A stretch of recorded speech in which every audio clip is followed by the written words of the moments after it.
좋아요, 구독! 네, 개장을 약 12분 정도 앞두고 있습니다. 간밤에 미증시 3대 지수는 보합권 내 혼조세를 보이면서 장을 마쳤는데요. 12월 금리 인하에 대해서는 긍정적이나 다만 관망 심리 역시 작용하고 있는 것으로 보여집니다.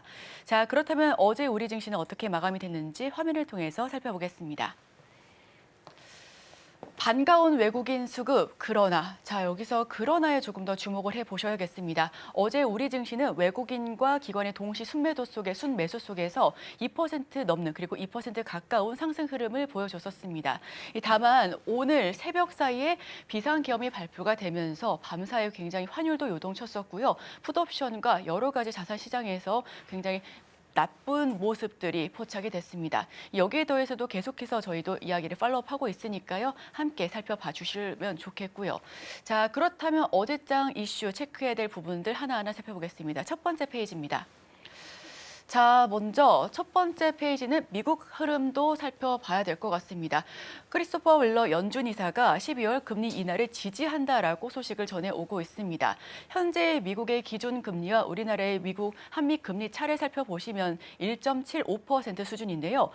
미국에서 이번 달 금리를 25bp 정도 내리게 된다면 한미 금리 차는 또다시 1.5% 정도 차이가 나게 될 것으로 보여집니다. 윌러 연준 이사는 12월 FOMC 25bp 금리 인하를 지지한다라고 성명을 통해서 발표했습니다.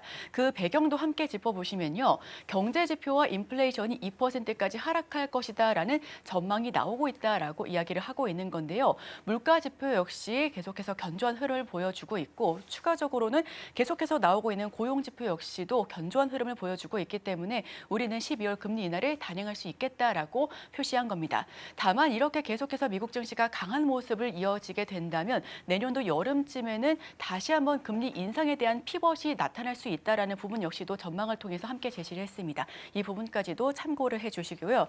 또 미국의 11월 ISM 제조업 PMI는 48.4를 기록하면서 5개월 내 최고치를 찍었습니다. 다시 한번 확장되는 국면을 보여주고 있다는 부분 역시도 체크를 해보시면 좋겠습니다.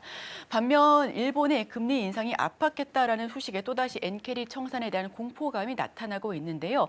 이와 관련해서 어제 우리 증시 특히 야간 선물에서 큰 폭의 하락세를 보여줬기 때문에 해당 자금이 일본 쪽으로 넘어갔다라는 소식 역시도 함께 전해드리겠습니다. 다만 전문가들은 이번 엔캐리 청산에 대한 공포는 이전만큼은 크지 않을 것이다라고도 전하고 있습니다. 자, 그럼 다음 페이지도 살펴보겠습니다. 자, 다음 소식입니다. 미국 상장 한국 주식이 어제장에서 큰 폭의 급락세를 보였습니다. 뉴욕 증시는 일단 보합세를 보이면서 장을 마쳤었죠. 윤 대통령의 계엄령에 한국 주식과 펀드가 와르르 무너져 내렸었던 하루였습니다. 저희 제작진들도 계속해서 팔로우업을 했었는데요.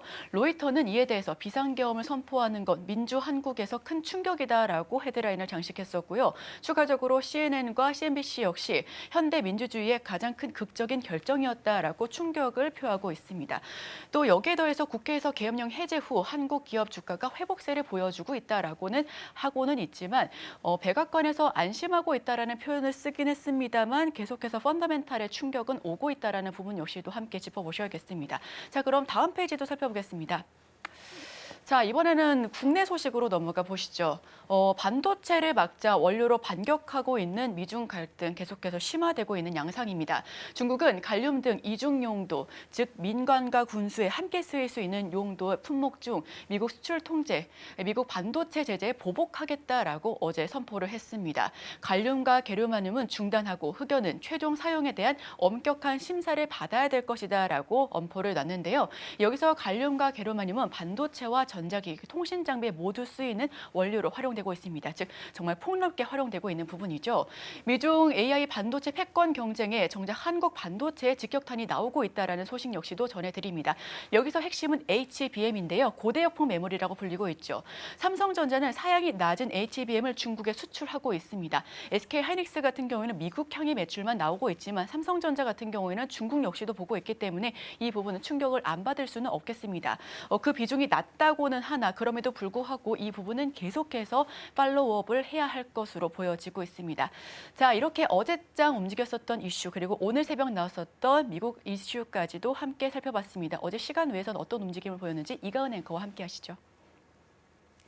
네, 안녕히 주무셨냐라는 인사가 맞는지 모르겠습니다. 어제 45년 만에 계엄령이 선포가 되면서 아마 많은 분들께서 놀라셨을 텐데요.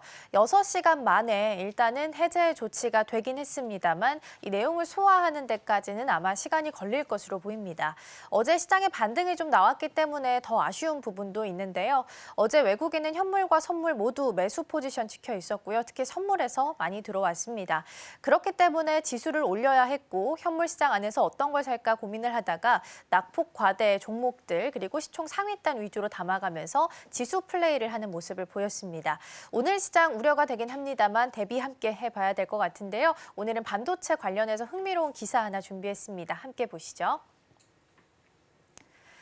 네, 엔비디아는 지금 현재 AI 가속기 최강자로서 현재 시장을 독점하고 있습니다.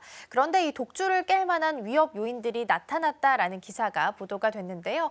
일단 현재는 엔비디아가 완전히 AI 가속기 시장을 점유를 하고 있습니다. 97.2%로 사실상 완전히 지금 시장을 포위하고 있는 상황인데요. 다만 여전히 위험 요인은 있습니다. 첫 번째는 AI 연산 성능을 크게 높이기 위해서 전력 소모량을 많이 사용하고 있다라는 부분입니다.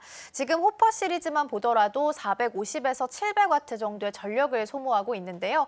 그리고 HBM이기 때문에 높은 가격이라는 위험 요인도 가지고 있습니다. 호퍼 같은 경우에는 45,000에서 5만 달러 수준을 기록을 하게 되면서 꽤나 높은 가격 그리고 전력 소모량이 높다라는 단점을 가지고 있습니다. 그런데 사실 대기업들은 이런 비싼 가격을 주고서라도 엔비디아의 칩을 구매해서 사용할 수 있겠지만 이제 막 시작한 스타트업이나 중소기업들에게는 이 가격 또한 사실상 부담될 수밖에 없겠습니다. 그렇다면 이들을 공략한 시장도 새로 등장할 수 있겠다라는 아이디어가 생길 수밖에 없는 거고요. 중저가 AI 가속기에 대한 수요가 높아지게 되면서 이 시장을 파고든 기업이 있었습니다. 뒷페이지에서 함께 확인해 보겠습니다. 그래서 요즘에는 엔비디아 대항마로 새롭게 텐스토렌트라는 기업이 부각을 받고 있습니다. 텐스토렌트 살펴볼 텐데요. 캐나다에 있는 AI 가속기 스타트업 기업이고요. 반도체의 아버지라고 불리는 짐 켈러가 CEO를 맡고 있습니다. 그리고 짐 켈러라는 인물이 반도체 설계에 있어서는 신이다라는 코멘트도 있는데 굉장히 능력이 뛰어나다라는 평가를 받고 있는 인물입니다. 가장 대표적인 제품으로 웜홀이라는 제품이 있는데 다른 것과 엔비디아와 차이점이 있다면 HBM이 없는 AI 가속기라는 부분입니다. LPDDR이랑 GDDR을 사용합니다. 여기 L이 붙어 있다시피 전력 소모량이 낮은 D램을 사용을 하고 있는 거죠. 그렇기 때문에 HBM이 없어서 전력 소모량이 엔비디아 대비해서 호퍼 시리즈보다도 훨씬 더 덜하다라는 장점을 가지고 있고요. 리스크바이브 구조를 사용을 하고 있습니다. 이게 오픈 소스라서 라이선스 비용이 따로 들지 않고 설계나 구형이 자유롭다라는 특징을 가지고 있는데요. 엔비디아나 암 같은 경우에는 X86을 사용을 하고 있어서 만약에 설계를 하기 위해서는 인텔이나 엔비디아의 암에 허가가 좀 필요한 상황이고 변경할 때마다 비용도 함께 지불을 좀 해야 합니다. 근데 리스크바이브 구조를 사용을 하고 있기 때문에 텐스토렌트 같은 경우에는 설계할 때마다 자유롭게 따로 비용이나 허가 받지 않고 자유롭게 지금 설계를 해 나가는 상황이고요. AI 모델은 최근 굉장히 빠르게 바뀌고 있는 상황입니다. 그럴 때마다 유연하게 대처할 수 있다라는 장점도 같이 가지고 있습니다.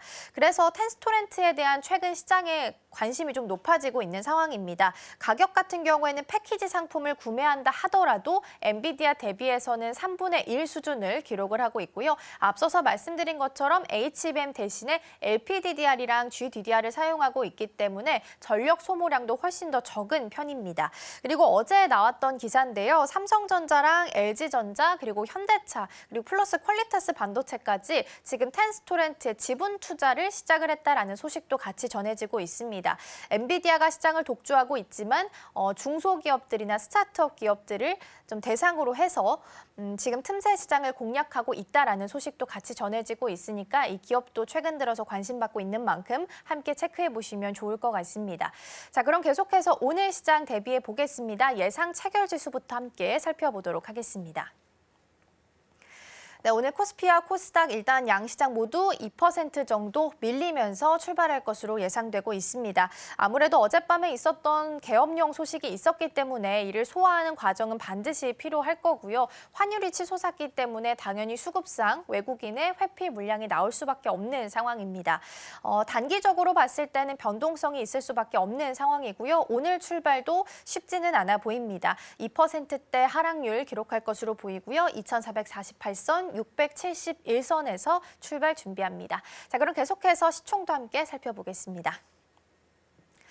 사실상 코스피 시총도 오늘 흐름이 좀 좋진 않을 것으로 보입니다. 특히 1에서 2% 모두 다 시총 1위에서 5위 정도 빠지고 있을 것으로 보이고요. 삼성전자가 2.4%로 52,300원 선에서 하락할 것으로 보입니다. SK하이닉스는 16만 원 선 걸쳐서 일단 1.7% 하락률 기록할 것으로 보이는데요. 다만 삼성전자 같은 경우에는 그래도 자사주 매입 소식 때문에 하방에 대한 지지력은 어느 정도 확인한 부분이 있기 때문에 단기적인 출렁임일 수도 있다라는 부분도 함께 보시면 좋겠습니다.